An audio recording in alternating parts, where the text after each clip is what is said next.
श्री नामदेव जी का चरित्र बहुत महत्वपूर्ण चरित्र है। नामदेव जी शुरू से ही भगवान की भक्ति में लीन रहा करते थे। बचपन से ही दादा के कहने पर भगवान की सेवा करना, भगवान से लगाव रखना, शुरू से ही उनको भगवान की भक्ति प्राप्त थी। भगवान के सेवा में लीन रहते थे। नामदेव जी द्वारा तुलसी दल और राम नाम की महिमा का प्राकट्य। बहुत ध्यान से सुने, भक्तों का चरित्र बहुत महत्वपूर्ण होता है भगवान की भक्ति प्राप्त करवाने में। भगवान को प्राप्त करना है तो चरित्र को अवश्य ध्यान पूर्वक सुनना चाहिए। पंढरपुर में एक बहुत बड़ा धनी सेठ रहता था। उसके यहाँ तुला दान का उत्सव हुआ।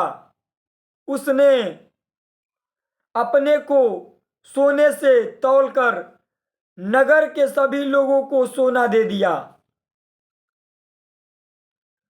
सेठ ने लोगों से पूछा कि कोई रह तो नहीं गया। तब लोगों ने कहा, श्री नामदेव जी भगवान के बड़े प्रेमी संत हैं, वे रह गए।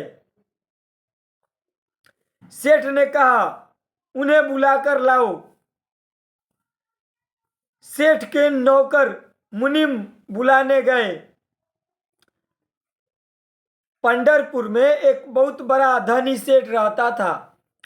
उसके यहाँ तुलादान का उत्सव हुआ। तुलादान यानी सोना बांटने का। सोनारों के यहाँ जो सेठ किसे कहते हैं? जो सोना चांदी का दुकान किया होता है उसे सेठ कहते हैं। उसके यहाँ तुलादान का उत्सव हुआ। उत्सव होता है जिसमें छोटे छोटे सिक्के भी बांटे जाते हैं, चांदी के अंगूठी भी बांटी जाती है।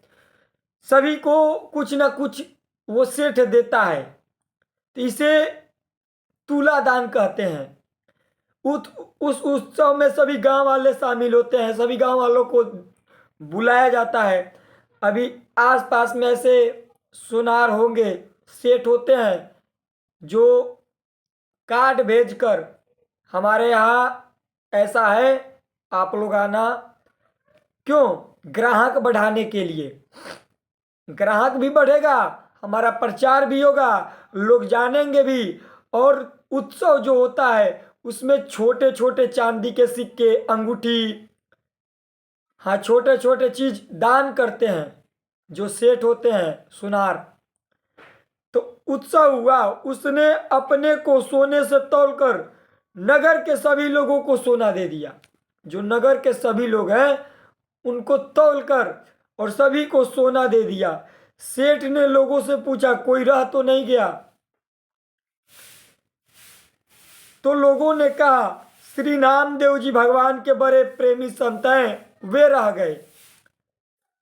गांव में नामदेव जी का भी घर था, जिस गांव में सेठ रहता था।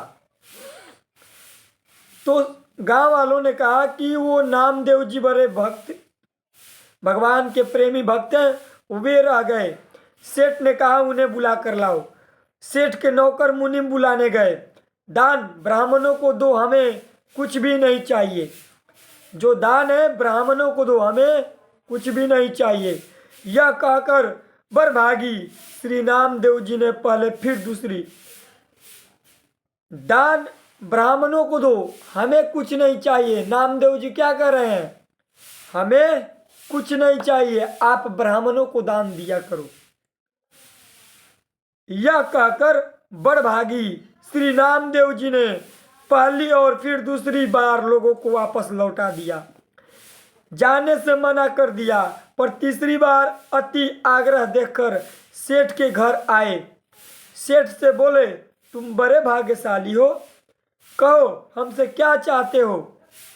सेठ जी ने कहा, आप मेरे द्वारा दिए गए कुछ धन को स्वीकार कीजिए। सेठ ने कहा कि मेरे द्वारा कुछ धन दिया गया है, इसको स्वीकार कीजिए जिससे मेरा कल्याण हो। नामदेव जी ने कहा तुम्हारा कल्याण तो हो गया। सेठ ने कहा कि ये भगवान के बड़े भक्त हैं, अगर कुछ हमसे स्वीकार करेंगे तो हमारा कल्याण हो जाएगा, कुछ धन हो। तो नामदेव जी ने कहा तुम्हारा कल्याण तो हो गया, अब मुझे कुछ देने की आपकी प्रबल इच्छा है तो दीजिए। नामदेव जी ने कहा कि तुम्हारा तो कल्याण हो गया, जहां भगवान के भक्त चले जाएं वहां कल्याण ना हो, जहां भगवान के भक्त उत्पन्न हो उस कुल का कल्याण ना हो, उस ग्राम का कल्याण ना हो, उस देश का कल्याण ना हो, तो फिर वो जिस कुल में भक्त उत्पन्न हुआ, जिस कुल में भगवान का भक्त, जिस ग्राम में भगवान का भक्त उत्पन्न हुआ, वो ग्राम तर गया, वो देश तर गया, वो ग्रामवासी सब तर गए, कल्याण तो हो गया। जिस कुल में भगवान का भक्त उत्पन्न होता है, ग्राम में, देश में, राज्य में, वो सारा का सारा कल्याण हो गया उसका, उस गांव का कल्याण हो गया, उस देश का कल्याण हो गया, अब सबका कल्याण हो गया।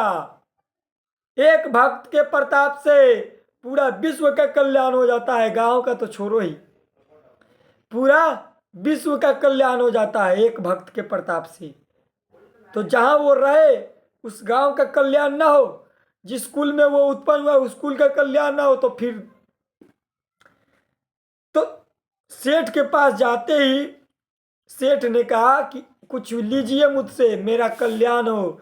तो नामदेव जी ने कहा कि तुम्हारा तो कल्याण हो गया, अब मुझे कुछ देने की आपकी प्रबल इच्छा है तो दीजिए।